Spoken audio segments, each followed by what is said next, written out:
The morning sun cast long shadows across the outdoor shooting range as Sarah Martinez adjusted her stance and raised her rifle. The familiar weight of the weapon felt comfortable in her hands, a sensation she had grown to love over the past 2 years. Around her, the sounds of other shooters echoed through the valley. But Sarah had learned to block out everything except her target and her breathing. She had discovered shooting sports quite by accident. After her divorce 3 years ago, Sarah had been looking for something to fill the empty weekends and quiet evenings. A coworker had invited her to try clay pigeon shooting, thinking it might be a fun distraction. Sarah had expected to hate it, to flinch at every shot and leave with a headache. Instead, she found herself completely absorbed by the focus required, the way everything else disappeared when she lined up her sights. Now, at 34, Sarah was one of the most skilled marksmen at the Rocky Mountain Shooting Complex. She came here every Saturday morning, rain or shine, working on her technique and competing in local tournaments. The other regulars had accepted her presence, though some still seemed surprised when this petite accountant from Denver outshot experienced hunters and former military personnel. Today felt different, though. There was a group of men at the far end of the range that Sarah hadn't seen before. They moved with a precision and quiet confidence that marked them as military, probably special forces based on their bearing. Sarah tried not to stare, but there was something about their leader that caught her attention. He was tall, with graying hair at his temples, and he carried himself with the kind of authority that comes from years of command. Sarah focused back on her own shooting. She was practicing for the state championship next month, and every shot mattered. Her rifle was a custom-built precision instrument that had cost her nearly 6 months of savings, but it was worth every penny. She had worked with a gunsmith to get the trigger pull exactly right. The stock fitted perfectly to her frame. As she settled into her shooting position, Sarah's mind wandered briefly to the tattoo on her shoulder blade. It was usually hidden beneath her shirt, a detailed design she had gotten during a rebellious phase in college. Most people never saw it, and those who did rarely understood its significance. The tattoo was a compass rose surrounded by coordinates, marking a place that held deep meaning in her family's history. The crack of her rifle brought her back to the present. Perfect shot. Dead center. She worked the bolt smoothly and prepared for the next round. Shooting had taught her patience and discipline in ways her corporate job never could. Here, there was no room for the anxiety that sometimes plagued her in meetings or social situations.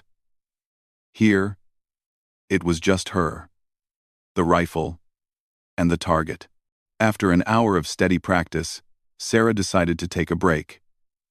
She secured her rifle and walked over to the small cafe that serviced the range. The coffee was terrible, but it was hot and caffeinated, which was all she really needed. She found a table near the window where she could watch the other shooters while she rested. The military group was still practicing, and Sarah couldn't help but admire their skill. They moved through their drills with mechanical precision, each man knowing exactly what to do without needing to communicate. It reminded her of stories her grandfather used to tell about his time in the service, though he had rarely spoken about the details of what he had done. Her grandfather, Miguel Santos, had been the most important person in Sarah's life growing up. Her parents had died in a car accident when she was 8, and Miguel had stepped in to raise her. He had been a quiet man, with calloused hands and kind eyes, who worked as a janitor at the local high school but somehow always had money for Sarah's school supplies and clothes. Miguel had never talked much about his past, but Sarah knew he had served in some kind of special unit during the Cold War. There were hints scattered throughout her childhood, moments when his eyes would go distant and he would speak in fragments about places with foreign names.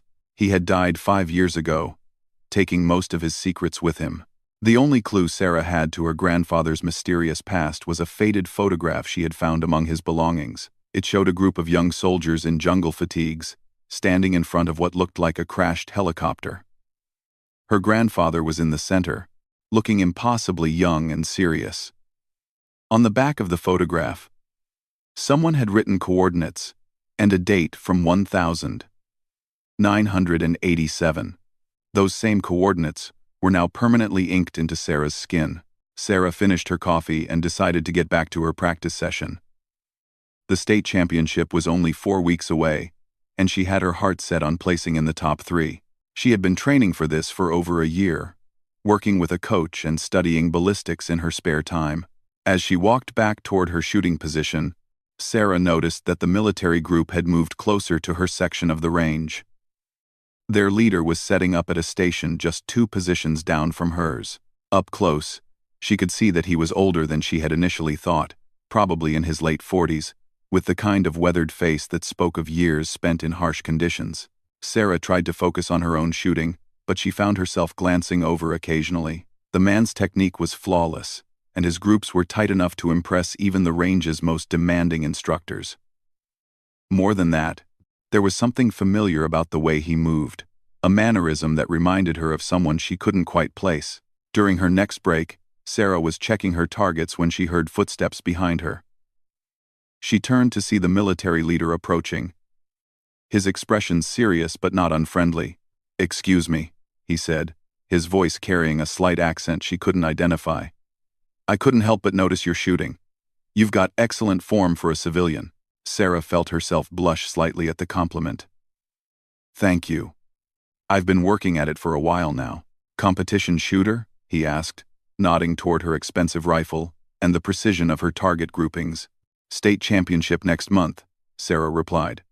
"I'm hoping to do well enough to qualify for nationals." The man extended his hand. "Commander James Walsh, retired Navy. This is impressive work, really. Mind if I ask who taught you?" Thank you for watching." Sarah shook his hand, noting the firm grip and the small scars that marked his knuckles. "Mostly self-taught. Actually, I take lessons when I can afford them, but I spend a lot of time studying technique online and practicing here." Commander Walsh nodded approvingly. "Natural talent is rare in this sport. Most people never develop the mental discipline required for precision shooting." They talked for a few more minutes about techniques and equipment. Sarah found herself relaxing in Walsh's presence. Despite his obvious military bearing, he was easy to talk to and genuinely interested in her progress as a shooter. He offered a few suggestions about her stance that she filed away to try during her next session. As their conversation wound down, Walsh glanced at his watch. "I should get back to my team. We're running some training exercises for the local SWAT units." Sarah was about to say goodbye when a gust of wind caught her shirt, lifting it slightly and revealing just the edge of her tattoo. She quickly tugged the fabric back into place, but not before Walsh's eyes had locked onto the exposed ink. His entire demeanor changed in an instant. The friendly, relaxed expression disappeared, replaced by something Sarah couldn't read. His face went pale, and he took a step backward, as if he had seen a ghost. "That tattoo," he said, his voice barely above a whisper. "Where did you get those coordinates?" Sarah felt a chill run down her spine. There was something in Walsh's tone that spoke of recognition, of memories that perhaps should have stayed buried. She pulled her shirt more securely around herself, suddenly very aware of the weight of the secret she carried on her skin. "I'm sorry," she said carefully. "I don't think that's something I should discuss with a stranger." Walsh stared at her for a long moment, his eyes searching her face, as if looking for something specific. When he spoke again, his voice was steady, but there was an underlying tension that hadn't been there before. "Those coordinates," he repeated slowly. "They're very specific, very precise, not the kind of thing someone gets tattooed randomly." Sarah felt her heart rate increase. She had never had anyone react to her tattoo with anything more than mild curiosity. The way Walsh was looking at her now made her feel exposed, as if he could see right through her carefully constructed normal life to something she herself didn't fully understand. "I should go," she said, starting to gather her equipment. "It was nice meeting you, Commander Walsh." But Walsh stepped closer, his expression intense. "Please," he said. "I need you to understand. If those coordinates are what I think they are, then this conversation is about much more than shooting techniques." Sarah paused in her packing, rifle case half closed in her hands. There was something in Walsh's voice that cut through her instinctive caution, a note of urgency that suggested this moment might be more significant than she had realized. The wind picked up again, carrying with it the scent of gunpowder and distant rain clouds. Around them, the normal sounds of the shooting range continued, but Sarah felt as if she and Walsh were suddenly isolated in a bubble of tension and unspoken questions. She looked into his eyes, and saw something that made her decision for her. There was pain there, old and deep, and a kind of recognition that suggested their meeting might not have been as accidental as she had assumed. "Those coordinates," Sarah said quietly. "They belong to my grandfather." Commander Walsh's reaction to Sarah's words was immediate and unmistakable. His face went completely white, and for a moment he seemed to struggle for breath. He reached out to steady himself against the shooting bench, his knuckles showing white against the weathered wood. "Your grandfather," he repeated slowly. "What was his name?" Sarah hesitated, every instinct telling her to be cautious. But there was something in Walsh's expression that spoke of genuine shock rather than any kind of threat. Against her better judgment, she found herself answering. "Miguel Santos," she said quietly. "He died 5 years ago." Walsh closed his eyes and took a deep breath. When he opened them again, Sarah saw tears gathering at the corners. He looked around the shooting range as if suddenly remembering where they were, then focused back on her with an intensity that made her uncomfortable. "We need to talk," he said firmly. "But not here. Not like this." Sarah's protective instincts kicked in. "I don't think that's a good idea. I don't really know you. And Miguel Santos saved my life," Walsh interrupted, his voice rough with emotion. "More than once. And if you're his granddaughter, then there are things you need to know. Things about who he really was and what he did." The words hit Sarah like a physical blow. She had spent years wondering about her grandfather's mysterious past, collecting the few clues he had left behind and trying to piece together a story that made sense. Now, standing in front of her, was someone who apparently knew the answers to all her questions. "How do I know you're telling the truth?"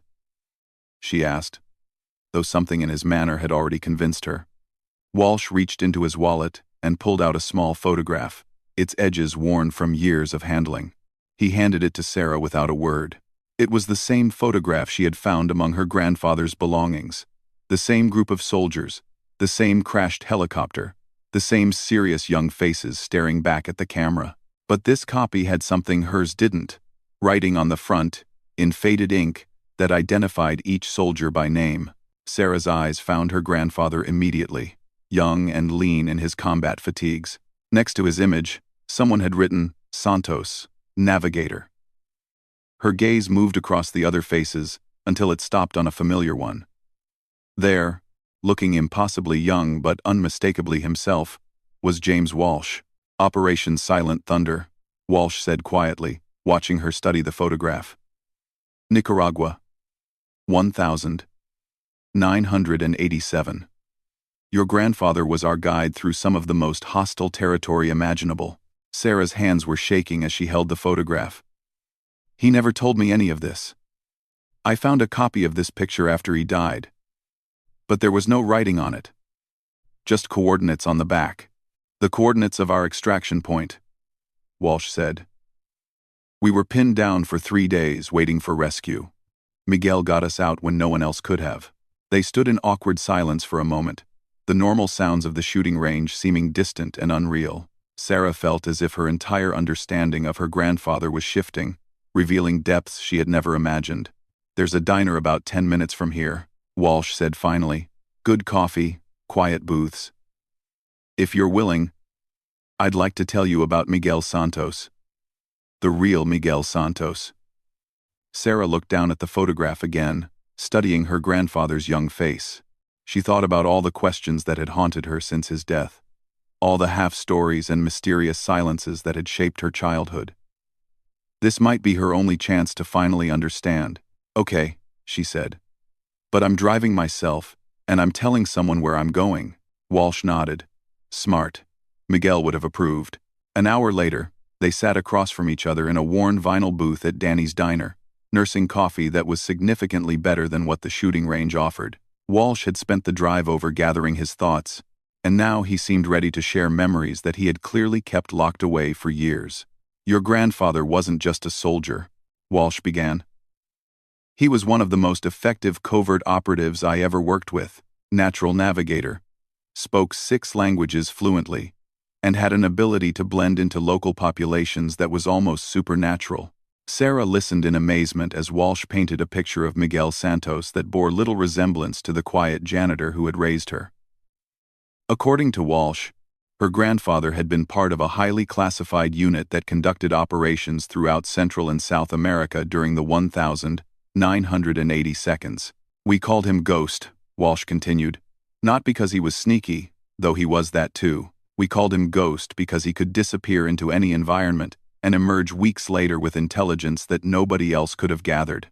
But after I found him, he was just normal, Sarah said, struggling to reconcile these revelations with her memories. He worked at the high school, lived in a small apartment, drove an old pickup truck. Walsh's expression grew sad. That's because Miguel Santos was a man who had seen too much and done too much. When his military service ended, he wanted nothing more than to disappear into a quiet life. But there were people who didn't want to let him go. The story Walsh told over the next hour was like something out of a spy novel. Miguel had been involved in operations that officially never happened, gathering intelligence and running assets in some of the most dangerous places on Earth. He had saved American lives and prevented international incidents that could have escalated into full-scale conflicts. After Nicaragua, Miguel was supposed to retire, Walsh explained. He had done his 20 years, and then some. But there was one more operation. Something big that required his specific skills. Walsh paused to drink his coffee, and Sarah could see him wrestling with how much to reveal. Finally, he seemed to make a decision, and continued. There was a weapons cache hidden somewhere in the Colombian jungle. Soviet-made equipment that was being funneled to rebel groups throughout the region. Miguel was the only person who could navigate to the location and confirm what was there. What happened? Sarah asked, though she sensed the answer wouldn't be good. The operation was compromised, Walsh said grimly. Miguel went in with a team of 6. Only 3 came out, and Miguel was badly wounded. He spent 2 months in a military hospital, and when he got out, he was done. Really done. Sarah thought about her grandfather's limp, which she had always assumed was the result of an old work injury. She thought about the nightmares that sometimes woke him in the middle of the night, and the way he would sometimes stare off into space as if seeing something that wasn't there. He never talked about any of this, she said. He couldn't, Walsh replied. Most of what Miguel did is still classified. Will probably stay classified for another 20 years, if not longer.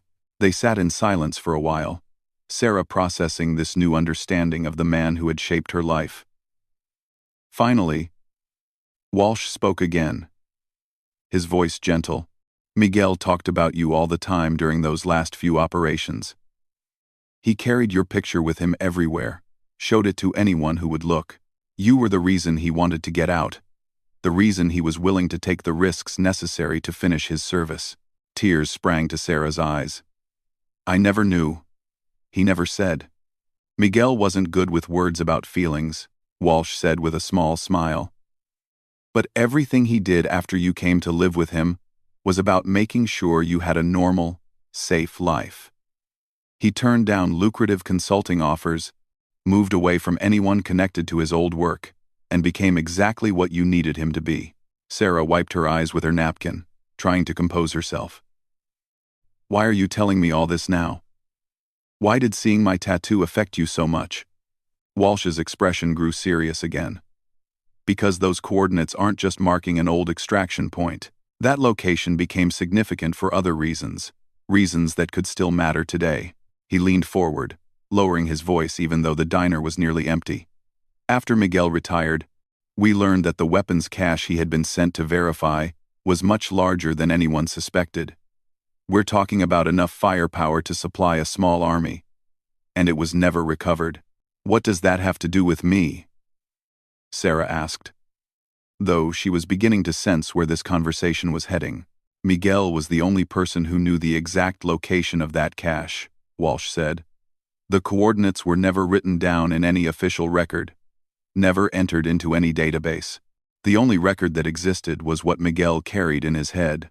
Sarah felt a chill as understanding began to dawn. You think he told me something? Gave me information without my realizing it? I think, Walsh said carefully, that Miguel was too smart and too careful to let that kind of information die with him. And I think those coordinates on your tattoo might be more significant than just marking a nostalgic memory. Before Sarah could respond, Walsh's phone buzzed with an incoming call. He glanced at the screen, and his expression changed immediately. "I have to take this," he said, standing and moving toward the front of the diner. Sarah watched him through the window as he paced back and forth, his conversation animated and clearly urgent. She couldn't hear what he was saying, but his body language suggested that whatever he was learning was important and troubling. When Walsh returned to the table, his demeanor was completely different. Gone was the relaxed veteran sharing war stories.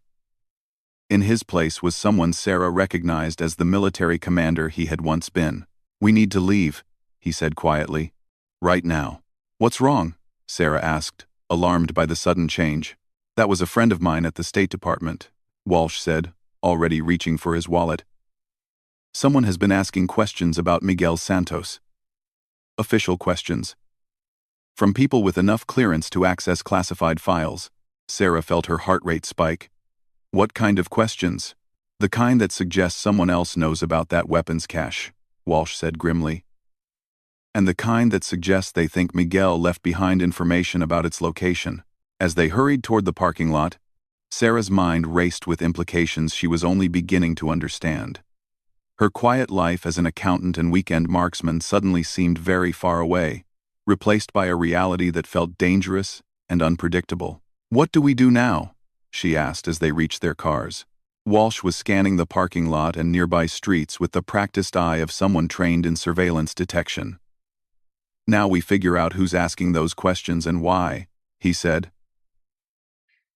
"And we make sure you stay safe while we do it." Sarah looked down at her shoulder, where beneath her shirt lay the coordinates that had suddenly become much more than a sentimental tribute to her grandfather. She was beginning to understand that Miguel Santos had left her more than just loving memories and life lessons. He had left her a secret that people were willing to kill for. The safe house was nothing like what Sarah had expected. Instead of a grim military facility, Walsh had brought her to a comfortable cabin in the mountains outside Denver. It belonged to a retired CIA analyst who owed Walsh several favors, and it was completely off the grid, with no digital footprint that could be traced. Sarah sat at the kitchen table, staring at a collection of documents and photographs that Walsh had produced from what seemed like thin air. Her grandfather's life was spread out before her in classified reports, mission summaries, and intelligence assessments that painted a picture of a man she was only now beginning to understand. "Miguel was recruited straight out of high school," Walsh explained, pointing to an old military file. "He had a gift for languages and an intuitive understanding of terrain that made him invaluable for covert operations." 3 days had passed since their meeting at the shooting range, and Sarah's world had been turned completely upside down. Walsh's contacts had confirmed that multiple agencies were suddenly very interested in Miguel Santos and his surviving family members. Someone had put together the connection between the coordinates and the lost weapons cache. "Why now?" Sarah asked, studying a mission report that described her grandfather's actions during a rescue operation in Honduras. "Miguel has been dead for 5 years. Why is someone looking for this information now?" Walsh pointed to a newspaper clipping he had printed from an online source. "Political instability in Colombia has reached a tipping point. Several rebel groups are consolidating power, and they need weapons to sustain their operations. That cache Miguel located 35 years ago would be worth millions on the black market today, assuming the weapons are still there and still functional." Sarah shook her head in disbelief. "But how would anyone even know that Miguel had that information?" "Someone talked," Walsh said grimly. "Either one of the other survivors from that operation, or someone with access to classified files who put the pieces together." The sound of gravel crunching in the driveway made them both freeze. Walsh moved quickly to the window, peering through the curtains with practiced caution. "Expecting company?" he asked the cabin's owner, a wiry man named Frank, who had been quietly monitoring communications from a room full of electronic equipment. "Negative," Frank replied, his voice tight with concern. "No one should know about this location." Walsh's hand moved automatically to the weapon concealed beneath his jacket. "Sarah, get away from the windows and stay low." But before anyone could move, A familiar voice called out from outside. "Commander Walsh? It's Agent Martinez. DEA. I'm here about the Santos matter." Walsh's expression relaxed slightly, but he kept his hand near his weapon. "I know Martinez, but I didn't tell him about this location." Frank was already checking his monitors, fingers flying over multiple keyboards. Clean approach. No backup vehicles visible. But that doesn't mean much these days.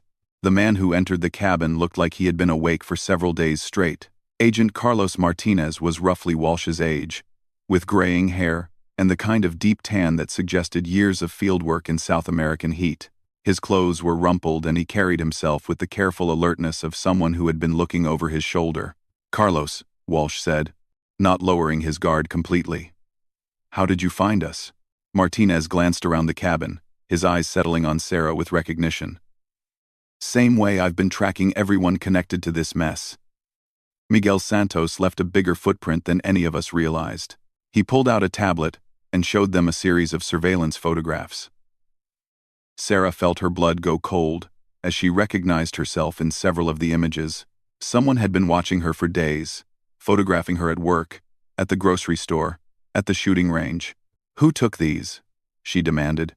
"Private contractors working for someone with serious resources," Martinez replied. "We intercepted their communications 2 days ago.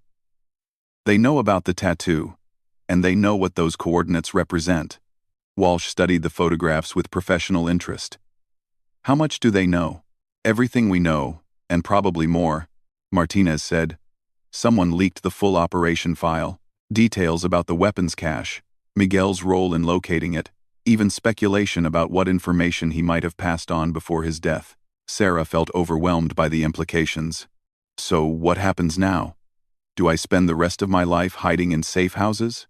Martinez and Walsh exchanged a look that suggested they had already discussed this question. Walsh spoke first. "There's another option," he said carefully. "But it's dangerous, and it would require you to trust us completely." "What kind of option?" Sarah asked. Though she wasn't sure she wanted to hear the answer, Martinez leaned forward. "We think those coordinates on your tattoo are just the beginning." Miguel was too careful and too smart to rely on a single backup plan. If he left information about the weapons cache, he would have hidden it in multiple places with multiple layers of security. "You want to use me as bait," Sarah said, understanding immediately. "We want to follow the trail Miguel left," Walsh corrected. "And you're the only person who might be able to recognize the signs he left behind." Over the next hour, they laid out a plan that seemed both brilliant and terrifying. Rather than keep Sarah hidden indefinitely, they would let it be known that she was cooperating with authorities and searching for her grandfather's hidden information. The people hunting for the weapons cache would be forced to make a move and hopefully reveal themselves in the process. "Miguel taught you to shoot," Walsh pointed out. "But more than that, he raised you. He would have prepared you for this possibility, even if neither of you realized it at the time." Sarah thought about her grandfather's lessons. Not just about firearms, but about awareness. About reading people and situations. About staying calm under pressure. She had always assumed these were just general life skills, but now she wondered if Miguel had been preparing her for exactly this kind of situation. "What if I can't find whatever he hid?" she asked. "Then we're no worse off than we are now," Martinez replied. "But if you can, we might be able to shut down a weapons pipeline that could destabilize an entire region." The plan they developed was complex but elegant. Sarah would return to her normal routine, but under constant surveillance by Walsh's team. She would visit places that had been significant in her grandfather's life, looking for clues he might have left behind. Meanwhile, Martinez would work his contacts to identify the people who were hunting for Miguel's information. "There's something else," Frank said, speaking up from his bank of monitors. "I've been analyzing the coordinates from your tattoo, running them through satellite imagery from different time periods." He pulled up a series of maps and aerial photographs on his main screen. "That location isn't just where the weapons cache was supposed to be. It's also the site of a small village that was abandoned during the civil conflict. Miguel spent several weeks there during his final operation." Sarah studied the images, noting the remains of a small church, a schoolhouse, and several dozen homes slowly being reclaimed by the jungle. You think he hid something there? I think, Frank said carefully, that Miguel Santos was the kind of man who would have multiple backup plans. And I think that village might hold answers that none of us have considered. Mike, the next morning, Sarah found herself back at her apartment for the first time in 3 days. Everything looked normal, but she couldn't shake the feeling that her home had been searched. Small things were out of place. Items moved just slightly from where she remembered leaving them. Walsh had positioned his team throughout her neighborhood, and Sarah wore a nearly invisible communications device that would allow her to call for help instantly. Even so, returning to her normal life felt surreal after everything she had learned. She started her search in the most obvious place: her grandfather's belongings, which she had stored in boxes in her spare bedroom after his death. She had gone through these items many times before, but now she looked at them with new eyes, searching for anything that might be a coded message or hidden clue. The breakthrough came when she found Miguel's old Bible, a worn leather volume that had been his constant companion during her childhood. She had flipped through it countless times before, but this time she noticed something different. Certain verses had been marked with tiny pencil dots, so faint they were almost invisible. Working carefully, Sarah transcribed the marked passages. At first they seemed random, but gradually a pattern emerged. The first letter of each marked verse, when read in sequence, spelled out a message. Daughter Trust Santos Foundation account, 379. Sarah's heart raced as she realized what she had found. Miguel hadn't just left her coordinates. He had left her a financial trail, but she also knew that following that trail would make her an even bigger target for the people who wanted Miguel's secrets. She activated her communications device. Walsh, I found something, but I think we're about to get a lot more company. Even as she spoke, Sarah could see unfamiliar vehicles positioning themselves around her apartment building. Her grandfather's final lesson was about to begin, and she was no longer sure who she could trust or how it would end. The weapons cache that Miguel Santos had died protecting was about to become the center of a deadly game that Sarah was only beginning to understand. But as she looked at her grandfather's careful handwriting in the margins of his Bible, she realized that everything he had taught her had been preparation for this moment. Miguel Santos had spent 35 years planning for this day, and now it was up to his granddaughter to finish what he had started. The coordinates tattooed on her skin were just the beginning of a trail that would either save lives or destroy them, depending on who reached the end first. Outside her window, Sarah could see the game beginning to unfold. Her quiet life as an accountant was over, but her real education was just beginning.